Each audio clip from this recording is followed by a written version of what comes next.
We want to start this half hour, though, with a former CIA officer sentenced to 30 months behind bars, the first to ever be sent to jail for leaking classified secrets. We're going to talk to him exclusively in a moment. But first, with the backstory, here's NBC's Andrea Mitchell. Okay. John Kiriakou is enjoying precious family time. Are you going to clobber me? Oh, okay, go ahead. His last few weeks before going to jail, the first CIA officer to be imprisoned for disclosing classified information to a reporter. I want to say that I come out of court positive, confident, and optimistic. Kiriakou pleaded guilty to revealing the identity of a covert CIA officer involved in interrogating suspected al-Qaeda terrorists, an officer whose own family did not know he worked for the CIA. Prosecutors said the officer's identity later became public after turning up in a defense motion for Guantanamo detainees. It led the investigators to Mr. Kiriakou, who then admitted in court under oath that he knowingly, intentionally outed the identity of this covert agent. Kiriakou has portrayed himself as a whistleblower for disclosing the Bush administration's controversial waterboarding techniques, a practice later outlawed as torture. He talked to Matt in 2007. In your opinion, torture or not torture? I think, yes, torture. I'm not saying that it wasn't necessary at the time, and I'll let the lawyers decide if it's legal or not. But at the time, I think it was necessary to disrupt terrorist attacks. He had had a storied intelligence career, playing a key role in capturing Abu Zubaydah and other al-Qaeda leaders. But prosecutors say he is no hero. Initially, they charged him with leaking other names, but dropped those charges when he agreed to plead guilty. He admitted in his statement of facts that this was not the first time. He revealed other classified information to other reporters, and this was really just the tip of the iceberg. In court Friday, federal judge Leonie Brinkema called the sentence, frankly, way too light. But Bruce Rydell, a former CIA officer, recently signed a letter urging President Obama to commute the sentence. It is terribly ironic that an administration that outlawed the use of torture for interrogating detainees, the only person who's going to go to prison is the person who spoke out against torture. Joining others who say Kiriakou is being used as an example by a Justice Department determined to crack down on leaks. For today, Andrea Mitchell, NBC News, Washington. And John Kiriakou is with us exclusively. John, good morning. It's good to see you. Good morning. Thanks for having me. Depending on who you are, you look at this case differently. Some people say you betrayed your former colleagues in order to raise your media profile, hoping to sell books and to get a consulting business going. Others say you were a whistleblower. You spoke out and now you're being wrongly prosecuted. You say you wear this conviction like a badge of honor. I do. I wear this conviction as a badge of honor because this conviction is not about leaking. This case was about torture from the very beginning.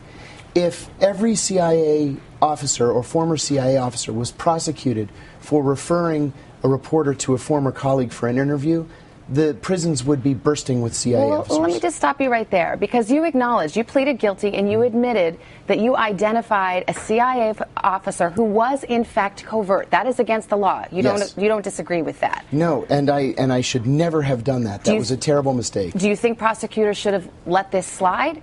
I think that there are administrative measures that could have been taken. I mean, certainly when this happens with current CIA officers, you get a letter of reprimand in your file. You get 2 weeks without pay. There are other laws or other government regulations that can be used to take care of something like this.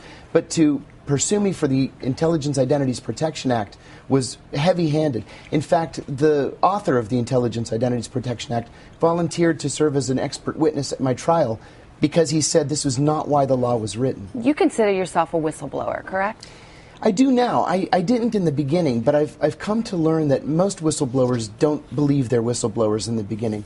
I do meet the legal definition of whistleblowing, and that is someone who brings to light evidence of waste, fraud, abuse, or illegality. And that's what I did. It's a little nuanced, though, isn't it? Because you're saying that the government started targeting you after you spoke out first in 2007, a time when you said these practices, in your view, were torture. You said that officials high in the government authorized them. You also said they worked. In fact, in 2007, you told MSNBC you were coming forward then because you thought that the agency had gotten, quote, a bum rap on waterboarding. That's somebody who's defending these practices, not denouncing them. Yes, I did defend the practice in the beginning because I was relying on what the CIA had told CIA officers inside the building, that these methods were effective. That turned out to be a lie. Fair enough, but then how does that make you a whistleblower? Because in that original interview on ABC in 2007, I said that it was torture, and I said that it was official U.S. government policy. If your purpose was to blow the whistle by talking to some of these reporters, and you've admitted not just to the leaking of the one name, but you also acknowledged giving classified information to yet a second reporter.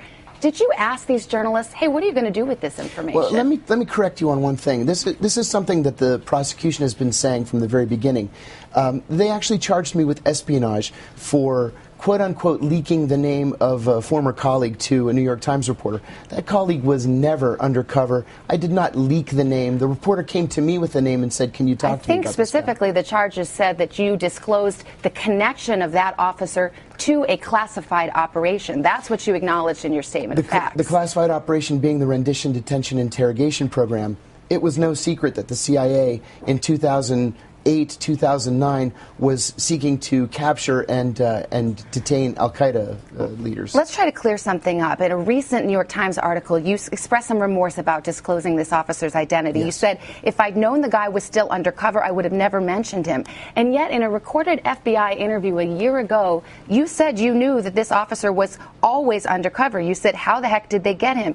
And in your acknowledgement to the court in connection with this guilty plea, you said, yes, I knew he was undercover. So which is it? Well, I knew he was undercover through the course of his career. I had also heard that he had retired and he was living somewhere in Northern Virginia. I didn't realize that he had retired undercover. That's not an excuse. It's not a defense. It's an explanation. Are you hoping that President Obama will commute your sentence? You have many supporters who think that he should. I've been very fortunate. There are many prominent Americans from the left, from the right, and from the center who are asking the president to commute my sentence. I hope that he does, of course. I believed in President Obama. I still do. I voted for President Obama, and I know that in his heart he's anti-torture. This case is about torture, and I would hate for there to be only one person going to prison related to the torture program, and it being me, when the torturers are walking free, and those who conceived of the torture are free, those who destroyed evidence of the torture are free, and even the attorneys who papered over the torture are free. But does that absolve you of your wrongdoing in this case? No, and I accept responsibility for my wrongdoing. One final thing. You disclosed the name of this officer to this journalist. The journalist in turn passed it to a defense investigator. A picture of this officer ended up in the jail cell of a terror suspect. How do you feel about that? I feel awful, and I wonder why the Justice Department didn't investigate the journalist.